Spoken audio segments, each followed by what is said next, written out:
बिस्मिल्लाहिर्रहमानिर्रहीम। अस्सलाम वालेकुम स्टूडेंट्स। आज हम करेंगे ACCA के स्टडी हब का जो सब्जेक्ट है MA1, इसका chapter number 10, procedure for recording labour cost and sales income.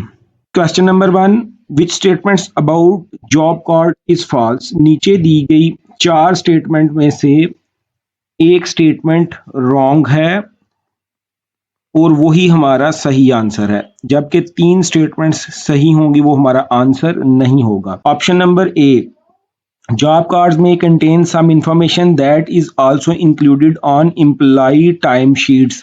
कहता है जॉब कार्ड में कुछ ऐसी इंफॉर्मेशन होती है जो एम्प्लॉय की टाइम शीट्स के मुतालिक होती है, तो बिल्कुल सही कह रहा है। टाइम शीट्स क्या होती है? एम्प्लॉय ने कितना वक्त काम किया है। तो जब एम्प्लॉय कोई किसी जॉब के ऊपर काम कर रहा होता है तो उसने उस जॉब के ऊपर कितनी देर काम किया है।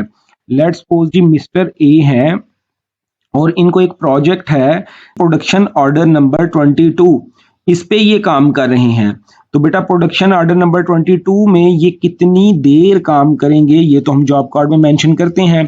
तो ये ऑप्शन तो बिल्कुल सही है, सो ये हमारा आंसर नहीं होगी।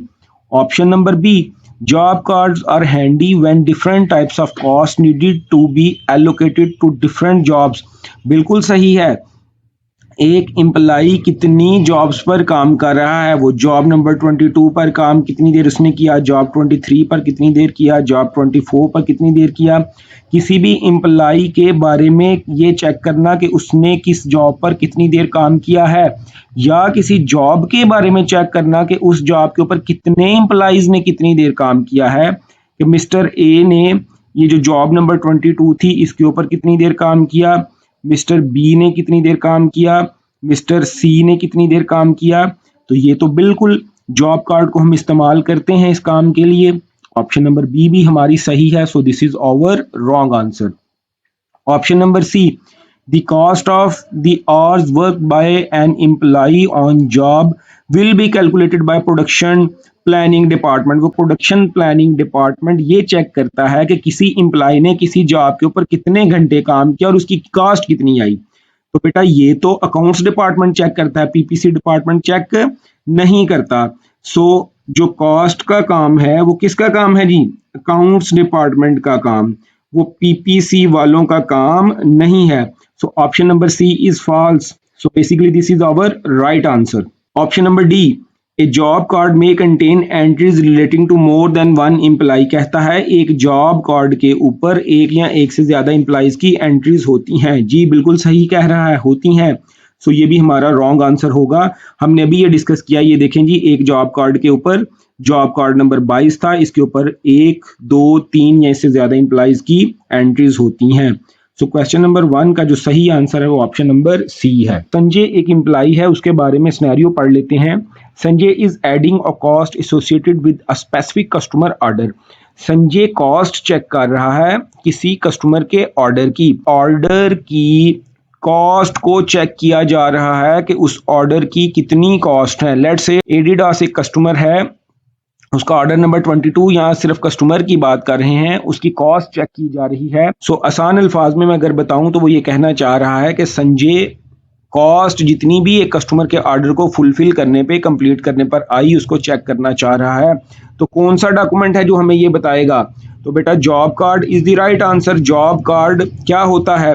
किसी भी जॉब का कंप्लीट कार्ड, कि उसके अंदर किस एम्प्लॉय ने कितना काम किया है, ये हमें बताया जाएगा। ऑप्शन नंबर बी, पेरोल, ये तो सैलरी शीट होती है। पेरोल शीट या पेरोल या सैलरी शीट जो है ये तो बेटा अदर जॉब्स का रिकॉर्ड भी रखती है। ये तो पूरी कंपनी की पेरोल कितनी है, तो इसमें स्पेसिफिक कस्टमर यानी कि जो हमने अपने केस में एडिडास बनाया था इसकी भी होगी, और इसके अलावा अदर कस्टमर्स जो हैं उनका रिकॉर्ड भी होगा। तो ये तो इस स्पेसिफिक जॉब को पूरा करने की कॉस्ट को हमें नहीं बताएगा।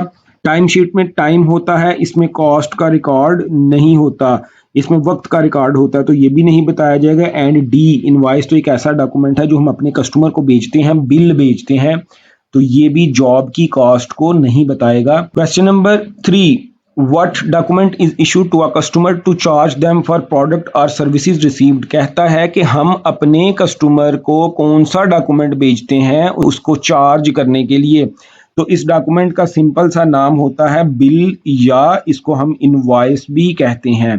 तो option number B is the right answer. बड़ा इजी सवाल था जी। इनवॉइस हम अपने कस्टमर को चार्ज करते हैं, क्रेडिट नोट चार्ज नहीं किया जाता। क्रेडिट नोट जो एरर या मिस्टेक्स होती हैं, जो हमारे वेंडर ने हमें बिल भेजा होता है, जो हमारे सप्लायर ने हमें बिल भेजा होता है, उसमें एरर या मिस्टेक्स जो हैं उनको खत्म करने के लिए एक डॉक्यूमेंट इशू किया जाता है। So credit note is basically from our supplier. उसने हमें जो बिल भेजा उसमें गलतियों की दुरुस्तगी के लिए जो डॉक्यूमेंट भेजा जाता है उसे क्रेडिट नोट कहते हैं। ये तो हम अपने कस्टमर को नहीं भेजेंगे। Debit note is basically a request for a debit obligation to be paid, के एक रिक्वेस्ट हम करते हैं किसी को, भाई आपकी तरफ हमारी ऑलरेडी डेबिट ऑब्लिगेशन है, अब उसको पे कर दें। रेमिटेंस एडवाइस भी सही डॉक्यूमेंट नहीं है, हमें इन्फॉर्म करता है कि भाई मैंने आपकी पेमेंट भेज दी है, उसको इसकी याद दहानी कराता है कि भाई मैंने जो आपकी पेमेंट भेजनी थी वो मैं भेज चुका हूँ। Question number 4, what term is used to describe the total income received from sales of a period. वो कहता है टोटल इनकम फ्रॉम सेल्स और दूसरा पोर्शन किसी पीरियड की। लेट्स से ईयर 2022 जो कि जनवरी से स्टार्ट हुआ, 1 जनवरी से स्टार्ट होके 31 दिसंबर को खत्म हुआ, तो 12 मंथ का जो पीरियड था इसके दरमियान हमने जो इनकम टोटल रिसीव की, टोटल इनकम फ्रॉम सेल्स, इसको सीधा सीधा रेवेन्यू का वर्ड इस्तेमाल किया जाता है। So option number A is the right answer. B gross profit नहीं होगा जी। रेवेन्यू से हम अपने कॉस्ट ऑफ सेल को लेस करते हैं, तो लेस करने के बाद जो हमारा बचता है उसे हम क्या कहते हैं, ग्रॉस प्रॉफिट। वो रेवेन्यू हासिल करने पे जो हमने गुड्स या सर्विसेज की कॉस्ट पे की थी उसको कॉस्ट ऑफ गुड्स सोल्ड कहते हैं, यानी कि जो चीजें हमने बेची उनकी कितनी कॉस्ट थी, ये भी आंसर नहीं होगा। और नेट प्रॉफिट हमारा ऑल एक्सपेंसेस को माइनस करने के बाद आता है।